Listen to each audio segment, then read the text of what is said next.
can tell by the title of this one, there are some fireworks late in this race, so stay tuned for that. But for now, we're getting started. It's stage 12 of the Chasing Yellow series on Temples and Towers in Mercury Islands. It's a big field, lots of good riders in this one, so let's get to it. The route is on the left there. You can see that the Temple KOM is the key feature of this course. It's that dirt KOM, often a selection point. But as we head into the rooftop climb, it was pretty contained, big group still here. Just a bit of an example of what it required to sit in on that on the rooftop KOM. But on the descent, we noticed an E-Pen rider, and I'd seen this guy's numbers before off the front and chasing it down. There's his numbers. Have a look at those ones. Now, the guys in the race flag this rider, which is really good for the experience. As you can see here, he's about to get a cone on the left-hand side of the screen. So well done to the guys in slot 1 for kicking out some BS there. So this is where the break of the day goes. You've got Simmons, Boda, and Louis eventually get up the road and get out to between 10 to 20 seconds throughout the next phase of the race. Now, it was kind of not that much chasing, a little bit. BL13 did a bit. Notorious Ericsson did a bit as well as we're heading into the Castle KOM. Ericsson's on the front towards the top of the climb. But as you know from the description, things aren't going to heat up just yet. It's going to be a bit later on in the race. So altogether, a big group heading into the dirt, and I will let it run out from here the remainder of the race. Just a little bit sped up, so you don't have to watch 16 minutes of footage. But we are onto the Temple KOM, and for now, my plan is to sit in the wheels on this flatter section. There's still quite a bit of draft available at 35 kilometers an hour.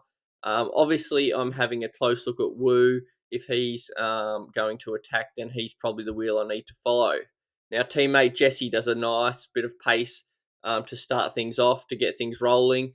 And it's then, I think, Gallagher who heads the pack, as he knows there's a few GC riders up the road here. You can see that the pace for Temple KOM, to be honest, is pretty cruisy. Usually that part there is like ridiculously hard, and sometimes it settles, sometimes it doesn't. But for now, it didn't seem like there were any riders wanting to attack. Maybe because a lot of the riders here would expect the attack to come from either Woo, maybe myself, some of the really stronger guys. So it's really together at this point as we catch Louis. Not sure. I think we've caught all of the breakaway except for Simmons at this point, who's still 12 seconds up the road. Really strong riding from him. He's one of the good Cat 2 riders on my whoosh. So very strong rider. At this stage, I had no plans, but things were about to spice up. I look at Woo heading to the front, and I think maybe he's about to do something. And in a split second, as the road rises back up with a little bit of momentum and speed, I absolutely go for it, up into 750 plus watts for a little bit there, and quickly see some separation in the field. Now, as I said, I didn't really have a plan here. Most of this course is downhill from here, so a breakaway has such little chance of surviving. As I get to Simmons, I ease off a little bit to hope that he can jump on the wheel as a breakaway companion. Some really good raw watts will be very handy here. Woo is now with us as well. So it's a group of 3, and we've got a 9-second lead over the pack as we crest the KOM, which with 10K of downhill to go and a whole pack, because that pack didn't split up much because the pace was steady. This is a very unlikely prospect. Now, I'm rolling to the front here, hitting really high watts to keep the speed high. And then I'm hoping that those 2 guys will do the same, hence why I'm flicking the elbow. But as you can see, it's not really happening. Simmons probably needs some recovery. Woo is a bit lighter, but so I'm basically just repeating that process myself. I get to maybe get a second or two of draft, and then I kick it up a notch again into a bit of a super tuck. Hope that someone comes through again so I can grab a little bit of draft and speed on my next venture through, and we go again. Rinse and repeat. Obviously, I'm expecting the pack descend fast, so it's going to be really tough to hold this gap. Now, the one thing on my side here is that all three of us aren't in the GC, so there's probably a bit less enthusiasm to chase us as I flick another elbow. No one's really coming through at this stage.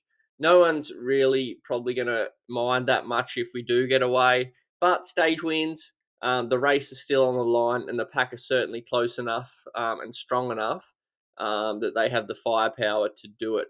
Again, kind of on this flatter section, we roll through for about 15 seconds, hope that someone comes through. Doesn't really happen, so we kick it up and again as we start to go down the castle. Probably get up to super tuck speed, and then we coast again. So rinse and repeat.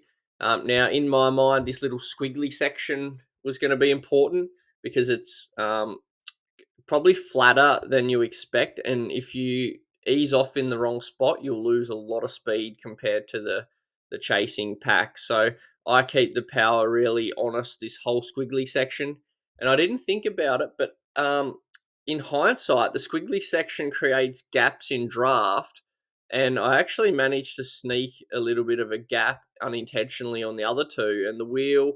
One of them lets the wheel go, and I quickly have a 2-second gap. And before I know it, 6K to go, my two breakaway companions start arguing with each other.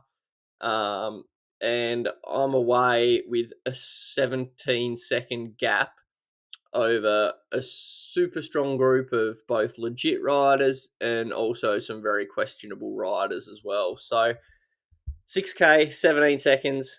I'm already hurting from the effort that I've put in over the last kind of 10 minutes or so.